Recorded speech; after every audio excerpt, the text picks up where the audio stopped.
Hola, soy Luz María García Mora. Actualmente estoy estudiando la carrera de psicología y este video es porque es un proyecto final de la materia de epistemología, en donde abordaremos todos los conceptos y conocimientos que se vieron en el transcurso del cuatrimestre. Empezaré por decir qué es la epistemología porque de seguro muchísimos no sabemos, o yo no sabía hace tiempo. Y me gustaría comentarles que es una rama de la filosofía que es un tratado del conocimiento. Se pregunta cómo llegamos a conocer, qué es en realidad el conocimiento científico, qué podría ser una pseudociencia y cómo se puede llegar a validar un conocimiento científico. Esta rama reflexiona sobre el conocimiento y se llega a preguntar el por qué. También se llega a conocer como la filosofía de las ciencias. Cree que la realidad siempre se irá transformando de acuerdo a la época. Para esto hay una teoría del conocimiento que siempre va a abordar dos tipos de preguntas. ¿Cuál es la naturaleza del conocimiento científico y cuál es su alcance? Para ello, pues sabemos que hubo muchísimos personajes que se encargaron de preguntarse eso, el cómo se conoce, cómo se llega a algo. También sabemos que antes se utilizaba el pensamiento mágico para tratar de darle respuesta a todo aquello que no teníamos ni la más mínima idea del por qué sucedían hechos, acontecimientos, factores, situaciones. Pero me gustaría abordar la filosofía griega, después la parte moderna e ir llevándolos de la mano para decirles sobre el método científico, personajes que se abordaron para llegar a un conocimiento y finalizar con la parte más importante que es la psicología, sus campos de acción que estudia, cuáles son sus sustentos filosóficos, cuáles son sus bases, los sistemas que pasan para ayudarle a formar paradigmas y los paradigmas cómo se pueden llegar a usar en los distintos campos de la psicología. Pero no nos adelantemos y empecemos primero con Platón. Platón se preguntaba por qué valoramos tanto el conocimiento, o sea, ¿qué es lo que hace eso tan importante? Para esto creó una teoría en donde decía que existían dos tipos de mundos. El mundo sensible, que eran las creencias, las ideas, y el mundo ideal. El mundo ideal no porque dijeras, el perfecto, sino se refería a las ideas. Él creía que el mundo sensible eran solamente impresiones, pero el mundo ideal era lo que realmente valida el conocimiento, el verdadero conocimiento, la esencia. Hay dos mitos que él se llega a preguntar para el conocimiento, que es el mito de la cueva y el mito del carro alado, pero si lo comento me voy a llevar un poco de tiempo, es muy importante, nada más les sugiero que lo revisen, es parte de conocimiento. Después viene Aristóteles, ese hombre es una de las bases y sustentos. Él dividió el alma tripartita. Dentro del alma tripartita está el alma racional, porque también está la vegetativa y la sensitiva. Esas dos compartimos con los seres vivos. Pero la racional es la única que nos hace diferentes, la que nos hace seres humanos. ¿Y este es por qué? Porque posee actividades. Estas actividades como es la parte del entendimiento, el intelecto, y creía que la esencia era aquello que permanece, que es como eterno. Creía que todas las cosas tenían potencia y acto. Y también se creyó después que el pensamiento aristotélico estaba siempre centrado en descubrir cómo va a operar esa razón, cómo la vamos a utilizar. Para esto, antes de todos ellos, de estos dos, está Sócrates. Sócrates supuestamente fue el maestro de Platón, y lo único que se sabe antes de que se envenenara con Circuta era que fundó el método de la mayéutica, que se llega a conocer por medio de preguntas. Importante, pero fue más trascendental, o se ha mencionado más la parte de Platón y de Aristóteles. Después de eso me gustaría decirles, ¿ustedes cómo conocen? O sea, ¿cómo es que conocemos? Para esto viene alguien muy importante, que es el fundador de la filosofía moderna, que se encargó de utilizar el racionalismo, porque creía que por medio de la razón se conocía, que es Descartes. Descartes, ya se los dije, es el padre de la filosofía moderna y este hombre duda de todo, absolutamente todo. Y entiende que que la mente siempre va a ser una parte separada del cuerpo. Como se los dije, acude al racionalismo, y hay una frase que me gusta que es lo que lo hace importante. Dice, pienso y dudo, y al momento que dudo sigo pensando. Entonces, si pienso, pues existo. Él creó el método deductivo, se basa en el método deductivo y crea el método cartesiano. El método cartesiano siempre va a buscar fundamento en el conocimiento y no a partir de opiniones, siempre a partir del conocimiento. Crea 4 reglas, que es la de la evidencia, la de la síntesis, la de la enumeración y la del análisis. Para esto, después de todos estos que les he mencionado, viene la parte moderna, la parte del siglo XV. Ahí entra Francis Bacon, que se le conoce como un empirista total. Decía que la conciencia es una tabula rasa, no hay absolutamente nada de ideas innatas y el conocimiento siempre va a provenir de percepciones. Esas percepciones que vienen de la experiencia y que van a quedar arraigadas en el pensamiento. Viene también Berkeley con el idealismo subjetivo, Kant con el idealismo trascendental. Y después vienen 2 personajes súper importantes, que el primero se conoce y se le hace llamar Karl Popper. Karl Popper utiliza la ciencia hipotética deductiva y crea y es el representante del positivismo lógico. Es una forma solamente de hacer ciencia, no es que sea lo único. Este hombre creó una palabra que se llama falsacionismo. El falsacionismo es falsear cosas, hacerlas falsas. Y si se mantienen, entonces va a ser científico. Si se pueden comprobar, porque asume que lo que es verdadero y lo que no, es lo que se observa, se mide y se comprueba. Entonces eso es ciencia. Él decía que en lugar de estar buscando los casos que sí, porque hay millones de proposiciones, buscáramos los casos que no. Porque creía que la ciencia solamente iba a avanzar rechazando proposiciones falsas. Entonces, para él, la ciencia será ese conjunto de proposiciones que de manera provisional uno cree que son verdaderas hasta que se puedan falsear. Él rechaza por completo la inducción. Entonces, esa es su idea. Viene también esta parte de otro representante, que es una manera de ver el conocimiento y crear el conocimiento, que es el señor Thomas Kuhn. Él crea la palabra paradigma. Paradigma solamente es un concepto unitario, totalmente unitario, que va a englobar todo lo que se conoce en un determinado momento, en una época, en un contexto social. Esto va a encerrar todo un material así, chiquito, de una época, la época del cristianismo, la época de la actualidad, y todo ello es esa parte del paradigma. Decía que toda ciencia iba a estar basada en un acuerdo.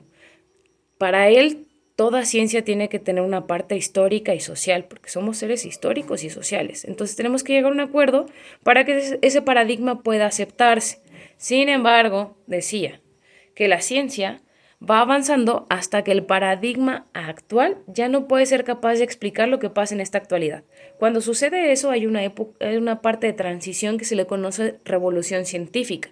Es la parte en donde se descarta la situación, el paradigma anterior, para darle bienvenida al paradigma pues, actual.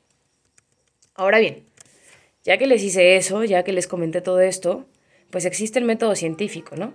El método científico es para preguntarte cómo hacer una ciencia. Se crea en 1637 y se dice hasta la fecha que una manera de hacer ciencia es porque utilizas el método científico. Este hace preguntas, se hace para responderse ante ciertas dudas, genera hipótesis, hace experimentación y si eso se valida, se crea una ley. Eso es el método científico.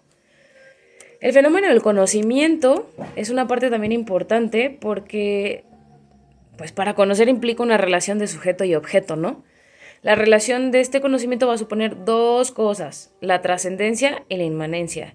Pero el conocimiento o el acto de conocer va a adquirir importancia hasta el momento en donde el ser humano se percate y tome conciencia de que conoce lo que conoce. Eso es como las bases de lo que les quería comentar, pero ahora vamos a lo más importante, que es la psicología. Y se preguntarán qué estudia, si es que no lo saben. pues de acuerdo a su objeto de estudio va a estudiar infinidad de cosas, que es la conciencia, la percepción, la memoria, el lenguaje, los sentidos, el inconsciente, el desarrollo, la emoción, la cognición, las formas de aprendizaje, la mente, ¿no? Sus campos de aplicación van a ser la clínica, la parte social, la educativa y de trabajo. Hay métodos y teorías del conocimiento que se apoyan de las que se apoya la psicología, que es la introspección, la asociación libre, que estas dos utilizan el racionalismo y la deducción, y las otras dos, que son la observación y el empirismo lógico, que utilizan la parte inductiva. Ahora bien, voy a la parte más importante también, que es la de los sistemas. Son los sistemas que fueron el fundamento para crear los paradigmas que hasta ahora conocemos, que son aplicables en la psicología. Los sistemas son 4. Esto es el asociacionismo, que es los representantes son Pavlov y Watson en la cuestión del conductismo, pero el asociacionismo, su fundador real fue David Hartley, y decía que la asociación de ideas las vamos construyendo de una idea sencilla hasta una idea más compleja. Y para él toda la complejidad de la vida mental se va a reducir a impresiones sensoriales. Luego viene el estructuralismo. El estructuralismo fue gracias a Gunt y Titchener. ¿Por qué? Porque ellos estaban estudiando o estudiaron esta parte de la conciencia, pero la analizaron en sus partes. Gracias a Gunt se hizo de carácter científico la psicología porque se fundó el primer laboratorio de psicología en 1879 en Leipzig, Alemania. Después viene el funcionalismo. El funcionalismo es otra parte de los sistemas y el creador es William James, que también es el padre del pragmatismo. Él creía en el bien común. Se interesaba cómo funciona la mente y la conducta, pero también se basaba en la introspección. Sin embargo, al ser el padre del pragmatismo, decía que hay que eliminar a los que sean más posibles, pero todo por el bien común. Después viene la Gestalt. La Gestalt es increíblemente buena porque esa se basa en las leyes de la percepción. Tienen diferentes leyes que si las anuncio y las menciono me voy a llevar casi los 15 minutos. Pero como terapia forma parte del humanismo, que es una de los paradigmas, pero la Gestalt como escuela se encarga de estudiar la percepción, el cómo las personas perciben su realidad y cómo la interpretan de acuerdo a esa percepción. Viene el fenómeno Phi y los fundadores o los autores es Wertheimer, Kafka y Kohler. Nada más les voy a mencionar las leyes que maneja la Gestalt, que es la ley de simetría, la ley de figura y fondo, la ley de cierre, de proximidad, de continuidad, de simplicidad y de experiencia. Esos son de la Gestalt. Ahora bien, voy a mencionarles la parte de los paradigmas, que es hasta ahora lo que conocemos como las ramas de la psicología, como el psicoanálisis, que el fundador principal y el más importante es Sigmund Freud. Sigmund Freud fue el creador de esta parte de este paradigma, en donde creía en el inconsciente, las estructuras inconscientes, donde la conciencia solamente es la punta del iceberg y lo más importante es lo que no sabemos y no conocemos, creando teorías psicodinámicas y diferentes etapas. Después viene la parte cognitiva, que el mayor representante es Piaget, que se basa más en el área de aprendizaje, en el área educativa.